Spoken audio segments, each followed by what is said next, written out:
Oh yeah, yesterday. What was this scene? No, it was. I fell apart at 35 kilometres, so 7 from the end. But you know, it's easy in hindsight for people to say, "Oh, do you think you went too fast, or do you think you?" And I came to Germany to win. You know, I didn't come third. I didn't come second. Every race I do, I go to win. And you know, I see a lot of athletes, a lot of pro athletes. They settle for positions. I've never been that type of athlete. You know, you see guys in third, they're happy with that. And you know, you have a Nico Lanos in front. You know, and he's one of the best Ironman guys in the world. And last year he ran with me the whole way. You know, I only beat him by a minute last year.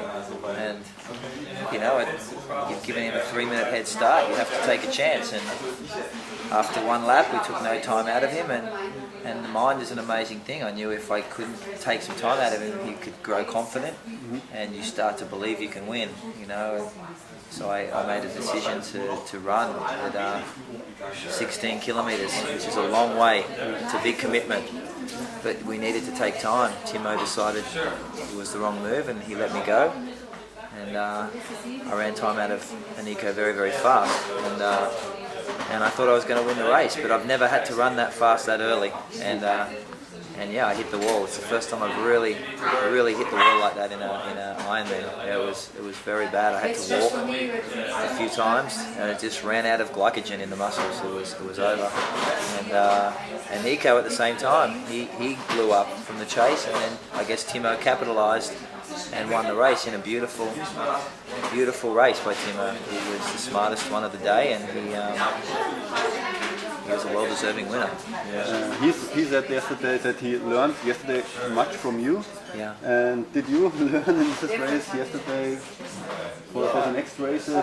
I really liked him. About your tactic? Yeah, I said I think we spent a lot of time together yesterday in the race, and I've always got on very well with Timo. I've raced him for many years here, and I think it's a difficult position for him in Germany, because I think he's the best German Ironman athlete. He has been for some time, but he seems to get missed because of the big Hawaiian names you have in Stadler and Farris.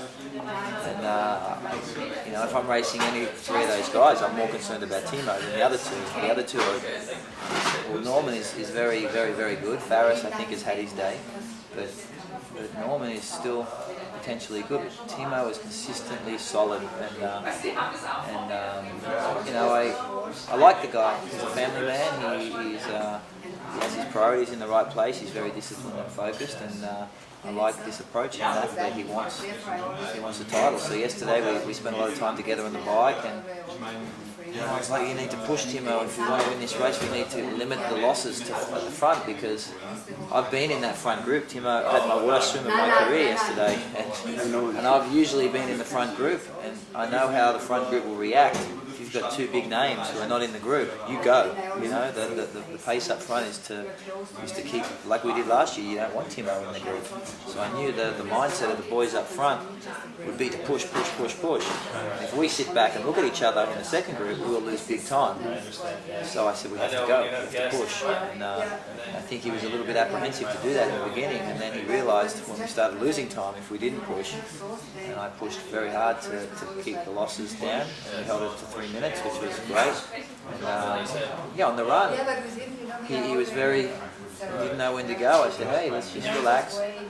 We get through the first lap, and then, you know, we assess what's going on, see where the positions are, and then make the move. Yeah. Now you're not the king of Kona, and not you win in Germany, so it's a little bit easier maybe for you this year? No, it's always big. Like, I think whenever I land in Hawaii, people expect me to win. I win 90% of the races I do. I always win.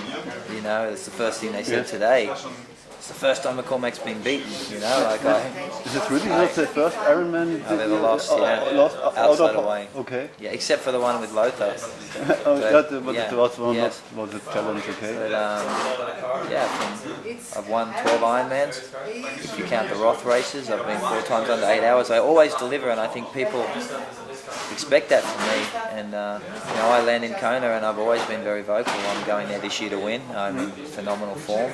I was beaten yesterday by 2 guys who raced exceptionally, and they will be big players in Kona. But I can only draw a lot of strengths from my race yesterday. I took a chance in a race, Kona is going to be an incredibly fast run race, an incredibly fast swim, and an incredibly fast bike.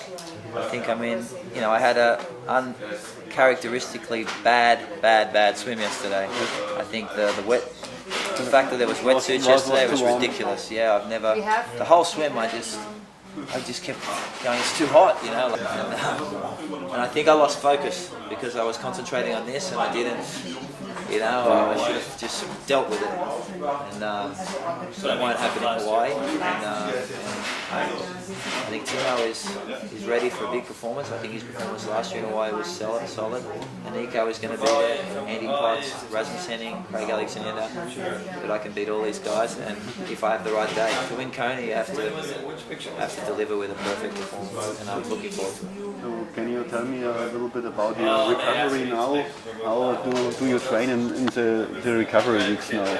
I have a really easy week this week, and I probably do nothing, just a lot of walking around, and I fly back to Australia and see my family for the first time in 6.5 weeks, so that's very exciting for me. And I just try and eat well and sleep a lot for the next 2 weeks, and I do nothing where it's no structure. I go as I feel. If I want to go for a bike ride, I will. If I don't, I don't. My post-Ironman recovery is usually about 3 weeks. Do your first run up Kona? 2 weeks. I always run, 2 weeks up. No running in No, the street? 2 no. weeks? I ride a lot and swim a lot, but no running. I know a lot of people, like Chrissy Wellington ran the day after Frankfurt last year. People have different... I think the bigger the athlete you are, like a big guy like Frank Vitrusal or myself or a lot later, the pounding on the muscles is much heavier. Like a light Nicole later or someone like this, the pounding's not so heavy, so the muscle damage isn't as intense. So, just from what I've learned over my career, 2 weeks is a nice number, because I think the problem and the mistake a lot of amateurs make, and a lot of pros as well, is the recovery happens very quick, up to 90%, and you feel really, really good, but that last 10% of recovery takes longer. I think you can fool yourself into thinking that you're recovered and ready to go too soon, and when you make that error, you can never climb the heights of your next preparation. The next step in the training exactly. process. So you're better off being fully recovered and starting your preparation later than being under recovered and starting it too soon. No, I'm fine. I feel good. Thanks. No worries.